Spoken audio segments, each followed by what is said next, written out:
अगर आप ईशा फाउंडेशन कोयम्बटूर जाने का प्लान कर रहे हैं और आपके पास सिर्फ 2 दिन है तो ये वीडियो आपका पूरा प्लान क्लियर कर देगी।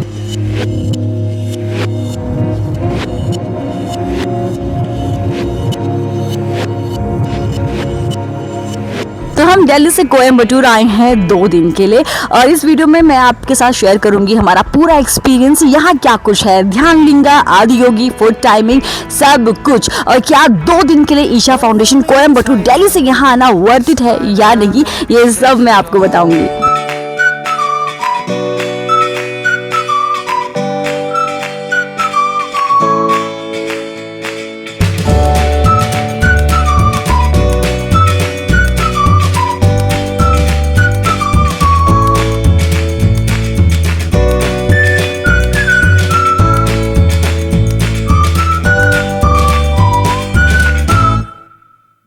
इवनिंग फ्लाइट से हम लोग पहुंचे दिल्ली से कोयम्बटूर। दिल्ली से कोयम्बटूर की जो फ्लाइट है वो 3 घंटे की है और उसके बाद एयरपोर्ट से ईशा फाउंडेशन की ड्राइव 1 घंटे की है। बेस्ट पार्ट ये है कि आप यहाँ रेंट पर कार, बाइक, स्कूटी ले सकते हैं और बाकी ईशा फाउंडेशन की अपनी भी साइट है, वाहन सेवा करके आप वहाँ भी बुकिंग डाल सकते हैं। लेकिन हाँ, पहले से बुकिंग करा के चले, लास्ट मोमेंट पर कुछ नहीं होगा।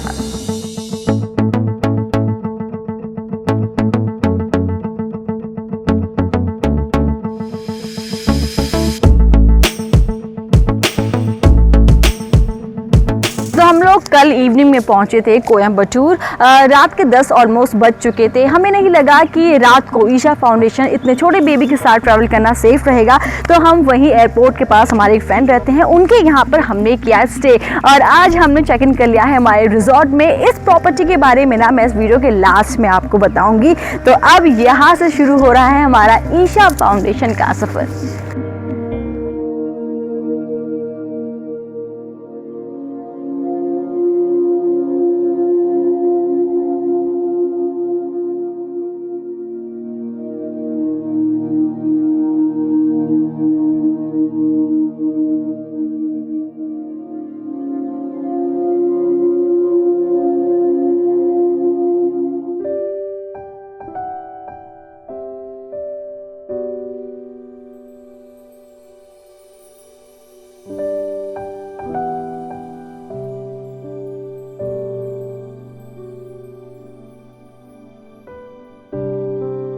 यहाँ का one of the main highlight है लाइटिंग शो, जो कि शाम के वक्त होता है। हम बस उसी का इंतजार कर रहे हैं। लेट्स सी देख पाते हैं या नहीं, क्योंकि मौसम थोड़ा सा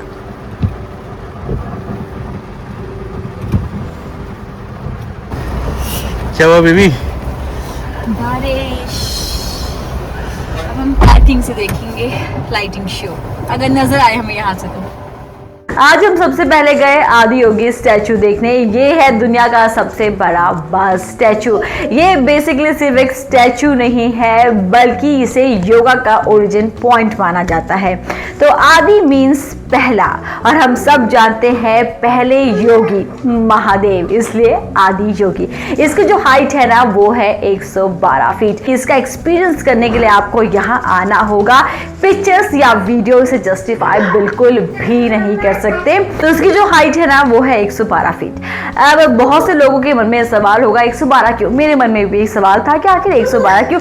112 से ज्यादा भी हो सकता है, 112 से कम भी हो सकता है, लेकिन 112 एक सिंबॉलिक मीनिंग रखता है। बेसिकली ये है 112 स्पिरिचुअल तरीके जिनसे आप मोक्ष को पा सकते हैं। तो शाम के वक्त यहाँ होता है लाइटिंग शो, जिसकी टाइमिंग है 7:25 और बहुत से लोग ना ये लाइटिंग शो देखने ही यहाँ आते हैं। ये एक मेन अट्रैक्शन है और हम भी शाम के वक्त स्पेशली यहाँ यही देखने गए थे, लेकिन हम अनफॉर्चुनेटली नहीं देख पाए क्योंकि बारिश हो गई और बारिश के दौरान या तो शो पोस्टपोन हो जाते हैं या फिर कैंसिल। हमारी किस्मत खराब रही कि वो पोस्टपोन सीधा कैंसिल ही हो गए। तो ये एक चीज है जो हमने मिस कर दी।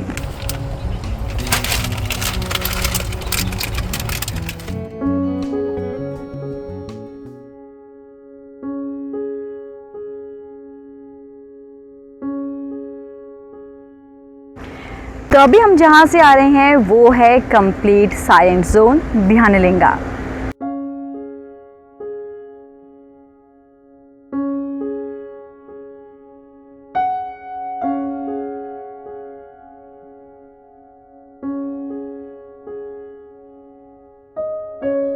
तो ध्यानलिंगा में फ़ोन्स अलाउड नहीं है, आपको डिपॉजिट काउंटर में ये सब जमा करना होगा जो कि फ्री ऑफ कॉस्ट है।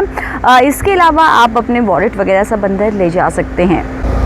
जब आप ध्यानलिंगा में अंदर जाएंगे तो सबसे पहले आएगा सूर्यकुंड जो कि बेसिकली मेल्स के लिए है। उसके बाद है लिंग भैरवी, लेकिन उसकी टाइमिंग है वो 1 बजे क्लोज हो जाता है, उसके बाद शाम के 4 बजे वो दोबारा से खुलता है। उसके बाद आता है चंद्रकुंड जो कि फीमेल्स के लिए है और लास्ट में ध्यानलिंगा। तो सूर्यकुंड और चंद्रकुंड एक पवित्र कुंड है जहां आप डुबकी लगा सकते हैं, लेकिन हाँ कुछ रूल्स है जो आपको उनके फॉलो करने पड़ेंगे। जैसे कि चंद्रकुंड में आप इन कपड़ों में आप डुबकी नहीं लगा सकते, आपको चेंज करने पड़ेंगे, वो आपको प्रोवाइड करवा देते हैं। डुबकी लगाने से पहले भी आपको शावर लेना होगा। इसके अलावा भी और भी बहुत सी चीज़ें हैं जो आपको फॉलो करनी होगी। ईशा फाउंडेशन हम लोग आते हैं आदि योगी के लिए, लेकिन अपने एक्सपीरियंस से बता रही हूँ कि ध्यानलिंगा को भी अपने माइंड में रख कर आना, उसके लिए भी ना अलग से टाइम रखना, वो जगह कुछ और ही है। आप बहुत पावरफुल, बहुत ही पॉजिटिव एनर्जी वहाँ पर फील करेंगे। मतलब शब्दों में तो मैं कहूँगी कि उसे बयां करना मुश्किल होगा, आपको उसे एक्सपीरियंस करने के लिए यहाँ पर आना होगा और यहाँ आए तो वहाँ पर ज़रूर बैठे। आप मेडिटेशन में हो या ना हो इससे फ़र्क नहीं पड़ता, कुछ देर वहाँ पर बैठना, आप खुद उस पावरफुल एनर्जी को, उस पॉजिटिव एनर्जी को फील करेंगे। चंद्रकुंड और सूर्यकुंड दोनों को लेकर कहा जाता है कि इसकी एनर्जी इतनी पॉजिटिव है कि अगर आप यहाँ पर स्नान करते हैं या इवन डुबकी भी अगर आप लगाते हैं तो ये आपके पॉजिटिव ऑरा को इनहेंस करता है, एक बैलेंस लाता है, आपके माइंड को काम करता है, टेंशन को रिलीव करता है और आप ना ज्यादा पीसफुल और पॉजिटिव फील करते हो। इवन ये भी कहा जाता है कि आप स्पिरिचुअली और भी इंक्लाइन हो जाते हो। ये आपकी स्पिरिचुअल रिसेप्टिविटी को बढ़ा देता है, यानी आध्यात्म की तरफ आपका झुकाव और भी बढ़ जाता है। तो जैसा कि मैंने आपको बताया कि जो पूरा ध्यानलिंगा है वो है मेडिटेशन जोन, साइलेंट जोन है वो। अब बच्चे के साथ आ रहे हैं तो उन्हें कैसे शांत रखें, क्योंकि बेसिकली जब हम भी ये प्लान कर रहे थे तो थोड़ा सा डर रहे थे कि बच्चे के साथ जा रहे हैं, वहाँ जाना ठीक है या नहीं, क्योंकि एक 2 साल के बच्चे को आप शांत नहीं रख सकते। लेकिन हमारा एक्सपीरियंस काफ़ी अच्छा रहा।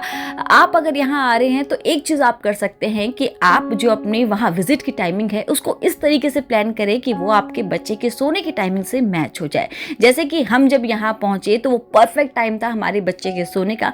हमें पूरा 1 घंटा लगा अंदर घूमने में, चंद्रकुंड, सूर्यकुंड, ध्यानलिंगा, टेम्पल, और उस पूरे 1 घंटे में हमारा जो बच्चा था वो सोता रहा। वो 1 घंटा कंप्लीट होने के बाद वो उठा, तो हमारी किस्मत काफ़ी अच्छी थी। लेकिन फिर भी अगर आप की किस्मत इतनी अच्छी नहीं रहती, बच्चा आपका अगर शोर करता है तो परेशान होने की ज़रूरत नहीं है। अंदर ऐसा नहीं कि आपको एंट्री नहीं देंगे बच्चे के साथ, वो आपको एंट्री देंगे। बस हाँ, बार बार आपको रिमाइंड करवाएंगे कि प्लीज़ बच्चे को शांत रखें, बच्चे को शांत रखें। लेकिन ऐसा कुछ नहीं है कि आपको वहाँ से बाहर कर दिया जाएगा या कोई बदतमीज़ी आपके साथ होगी, नहीं, ऐसा कुछ नहीं है। वहाँ का मैनेजमेंट जो है वो काफ़ी अच्छा है। लेकिन हाँ, बच्चे के सोने की टाइमिंग से अगर आप अपने विजिट को मैच कर लेते हैं ध्यानलिंगा के, तो आपका जो वहाँ का विजिट है वो और भी पीसफुल और पॉजिटिव रहेगा। तो सूर्यकुंड और चंद्रकुंड के बारे में तो मैं आपको पहले ही बता चुकी हूँ, लेकिन अपने एक्सपीरियंस से कहूँगी कि चंद्रकुंड को बिल्कुल मिस मत करना। मतलब मैं भी पहले बहुत सोच रही थी कि डिप लूँ या ना लूँ, छोटा बेबी साथ में है, लेकिन सबसे ज़्यादा पावरफुल या पॉजिटिव एनर्जी मैंने अगर कहीं पर फील की है तो वो है चंद्रकुंड। मतलब वो जगह ना अपने आप में इतनी डिवाइन है ना, कुंड और उसके बीच में शिवलिंग, आपको एक अलग ही तरह का स्पिरिचुअल कनेक्शन वहाँ पर फील होगा, तो उसे बिल्कुल भी मिस मत करना। तू क्या खा रहा हो? पनीर। पनीर। तो हम जहाँ स्टे कर रहे हैं ये है मैंगो हिल्स रिजॉर्ट।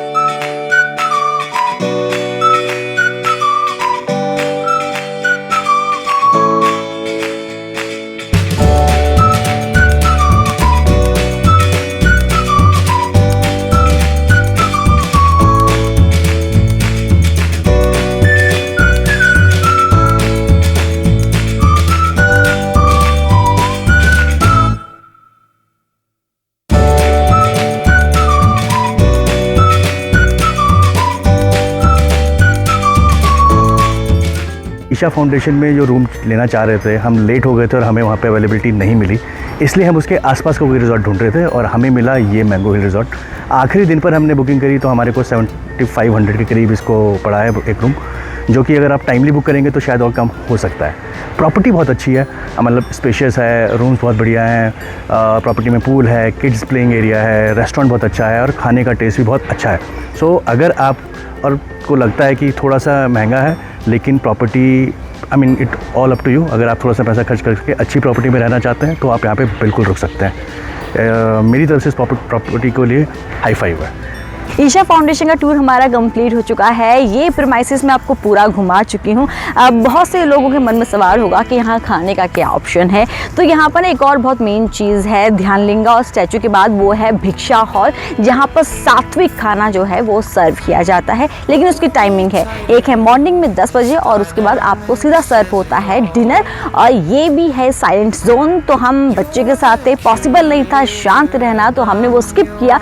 लेकिन आप अगर यहाँ आ रहे हैं तो आप उसे स्किप बिल्कुल भी मत करना, क्योंकि सात्विक खाना बहुत मुश्किल से मिलता है। इसके अलावा यहाँ पर और भी बहुत से ऑप्शन है ईटरी के। जब आप स्टैचू से ध्यानलिंगा की तरफ जाते हैं तो बहुत सारे आपको ऑप्शंस मिलेंगे, बहुत से स्टॉल्स है, रेस्टोरेंट भी हैं। यहाँ पर जो एक और मेन रेस्टोरेंट है वो है पेपर वाइन, तो उसे मिस बिल्कुल मत करना।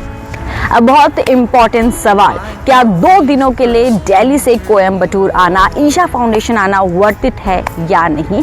तो बिल्कुल वर्थ इट है। थोड़ा सा हेक्टिक हो सकता है, लेकिन अगर आप सही से प्लान करके चलेंगे तो आपका ट्रिप अच्छा रहेगा। लेकिन हाँ, हमारे एक्सपीरियंस से एक चीज़ आपके साथ शेयर करूँगी।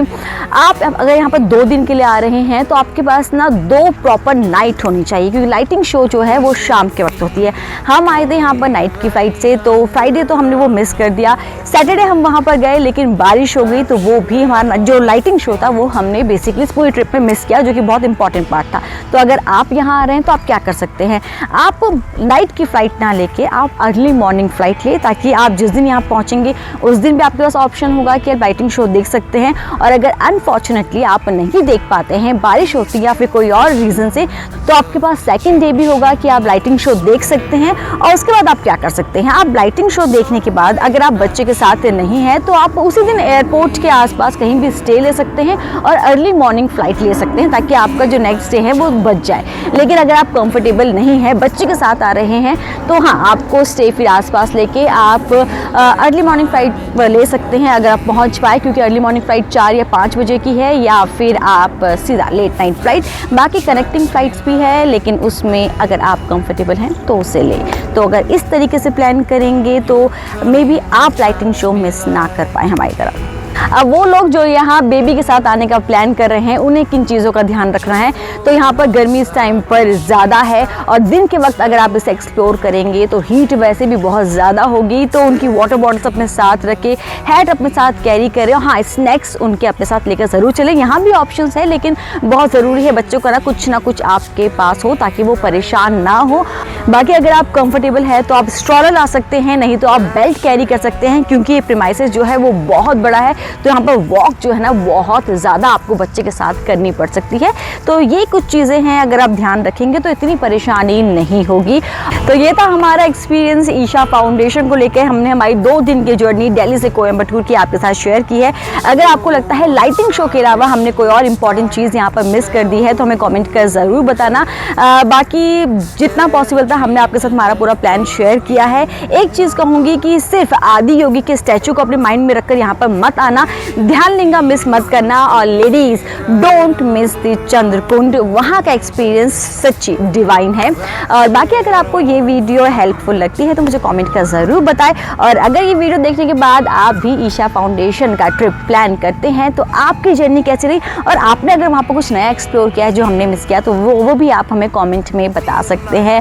और एक और चीज़, अगर आप अभी तक आपने ट्रैवल सूत्रा सुमन को सब्सक्राइब नहीं किया है तो इसे सब्सक्राइब ज़रूर करें, ताकि ऐसी वीडियोस आप तक ईजिली पहुंचती रहे। और आपसे अगली मुलाकात होगी किसी और अच्छे से लोकेशन पे।